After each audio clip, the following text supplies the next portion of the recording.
الله mahadleh oo caawa halkan isu kaay keenay annagoo u dabaaldegayna cali masaarka madaxweynaha cusub Saciid Cabdullaahi Dani waxaan rabaa caawa halkan aad looga hadlay guusha iyo horumarka ay gaartay Puntland 20 sano ee ugu dambeysay waa xaqiiqa waxay gaartay Puntland guul aad iyo aad loo taaban karo oo waxa isku soo wareejiyay xilka shan madaxweyne uu lix ku yahay Saciid Dani waxaanan la sheegin waxa guushaas loo gaaray iyo waxa guushaas keenay lama sheegin waxa la yiri dawlad wanaag iyo dawlad waa dhab laakiin dawladda xagee ka timid dawladda yaa keenay waxa loo baahan yahay inaan taas iyada naftigeeda aan si fiican u taabano dawladdan aan arkayno oo qurxoon oo horumarka la sheegay waxay ku timid shaqo badan iyo hawl badan ay salaadiinteedu ay qabteen waxaan ognahay salaadiinta oday dhaqameedyada ee Puntland inay yihiin dad midaysan oo runtii nabadoono dhab ah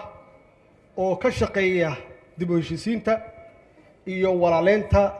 dadka reer Puntland aad iyo aad ayay ugu mahadsan yihiin waxa kale oo keenay horumarkan arkaysaan culimada oo runtii aad iyo aad uga hadla dadka u wacyi galiya u iftiimiya dawladdu waxay tahay iyo madaxdu waxay yihiin inaan la joogi karin dawlad la'aan in loo baahan yahay madax wanaagsan oo dadka hogaamisa runtii hawl badan bay qabteen waxaan ognahay inta badan xitaa farintooda kaliya kuma salaysna ama kuma aadana Puntland ay waxay ugu soo gaartaa xamar iyo ugu soo gaartaa sida uga hadlayaan in dawladda laga dambeeyo in madaxda la adeeco aad iyo aad ugu mahadsan yihiin ajar Allah ka siiyo waxa kale oo runtii gaarsiiyay Puntland meesha ay taagan tahay waa ganacsatada oo aan la sheegin oo xaqiiqatan maalgashi badan ku sameeya shaqo abuur sameeya mashruucyo badan keena oo riski gareeya dhaqaalahooda aad iyo aad ayay ugu mahadsan yihiin waxa intaas dheer oo aan la sheegin iyada media annagoo og media wax badan in lagu hadleen karo oo wax badan lagu burburin karo laakiin waa dhageystaa media ka jira Puntland inta badan dadku waxay ku wacyi galiyaan wax aad iyo aad u wanaagsan kuma wacyi galiyaan in dawladda laga hor yimaado in dawladda la burburiyo kuma wacyi galiyaan ugu dambeys shacabka wanaagsan ee reer Puntland oo aan ognahay wadaniyadooda iyo Soomaalinimadooda iyo dawlad jaceelkooda ay ka turjumayso xitaa maanta aan nimid siday noo soo dhaweeyeen oo wanaag badan ay saacadaha badan u taagnaayeen jidadka oo qorrax ah ilaa saaka laga soo bilaabo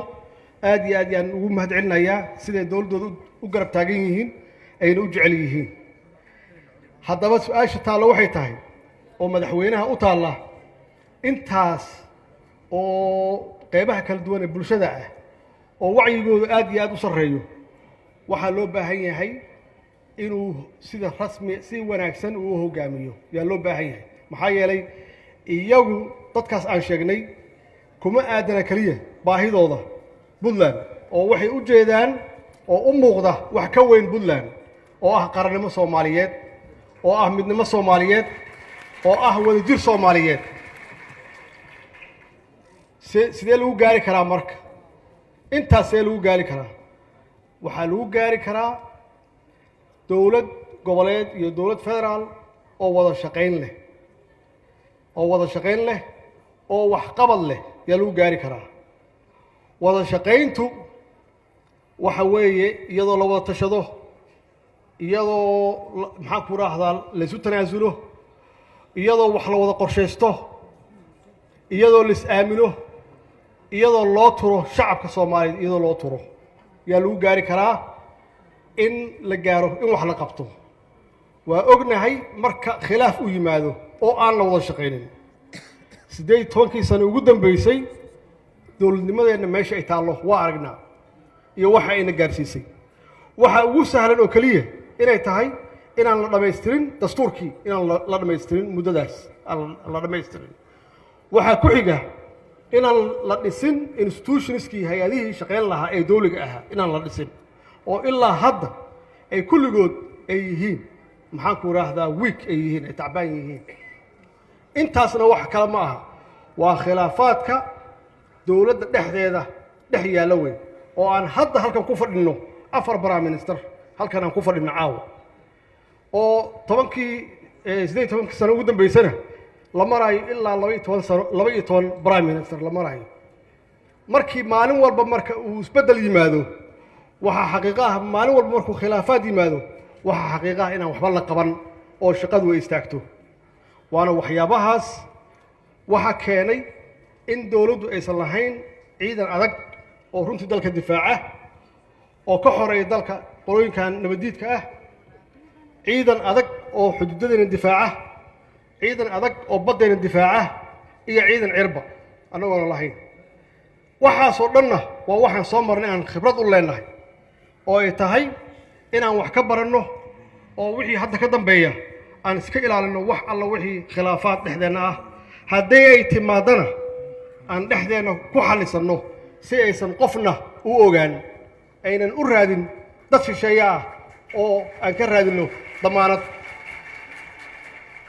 markaasaa waxaa la heli karaa waxqabad oo dhab ah oo aan dib u soo dhisi karnaa institutionskeenna marka la cabirayo dowladaha adduunka oo la leeyahay dowladdu waa xoog weyn tahay ma aha tirada dadka ay leeyihiin ma aha baaxadda dhulka uu leeyahay ma aha khayraadka dhulka uu leeyahay ma aha waxa weeye inta institutions u dhisan weeye institutionsna waxaa ugu horreeya kow in laga ilaaliyo hay-adaha dowliga wax la yidhahdo musuqmaasuqa in laga ilaaliyo maxaa yeelay musuqmaasuqu waa cudurka ku jira institutionska ama hay-adaha ku jira oo si sahla u burburin kara inta badan waxaa laga yaabaa inaan u naqaano musuqmaasuqa lacag la xado keliya ma aha waxa weeye dadka khaladka loo magacaabayo oo jagooyinka loogu magacaabayo weeye oo aan u qalmin oo aan aqoonteeda lahayn kartideeda aan lahayn khibraddeeda aan lahayn waxay tahay qofka shaqeeya oo khiyaamaya saacaduhu shaqeeyo oo dowladdu uu shaqeeyo oo khiyaamaya lacagta la xado keliya ma aha lacagta la xado waa ugu weyn tahay maxaa yeelay waa resourcekii mushaaharaadka lagu bixinayey ama qalabka loo baahan yahay ama agabka loo baahan yahay lagu soo iibinayay waana waxyaabaha runtii annagana wiiqay intii dowladnimadeenna ay jirtay wey sidaas darteed anigu kolleyba waxaan leeyahay hadalkayaan kusoo koobayaa islaan ciise hadalkiisii oo ahaa in laga noqdo xalay dhalay wax alla wixii la soo maray anaa ugu horreeya waxaan leeyahay waa idin cafiyey idinkana waxaan rabaa inay cafisaan waxaana ballan qaadayaa inaan idinla shaqeeyo haddaad tihiin dowlad goboleedyo iyo haddaad tihiin dowladda dhexdeeda baarlamaanka dhexdiisa hadduu ilaah yidhaahdo bacdamaan ahay odaygii u dhexeeyey iyagoo dhanna insha allah anaa dhex galaaya oo howlahooda xalinaya hadduu ilaah yidhaahdo laakiin mid ogaada mucaarad waa u baahannahay mucaarad waa loo baahan yahay laakiin mucaaradka loo baahan yahay waxa weeye markay xaaladda kulushahay in mucaaradkaas un dowladda shisheeye uusan la jirin wax kasta ay tahay inuu dowladdiisa ag taagan yahay mucaaradku waa kaas oo ah kan wax dhisaya weeye ma aha kan dowladdiisa duminaya ma aha marka waa iga ballan insha allah hadduu ilaah yidhaahdo inaan wada shaqayno maxaan ku idhaahdaa inaan dhisno institutionskeenna in aan ummaddeenna u shaqayno oo aynan mar dambe aynan qalbi jabin shacabkeenna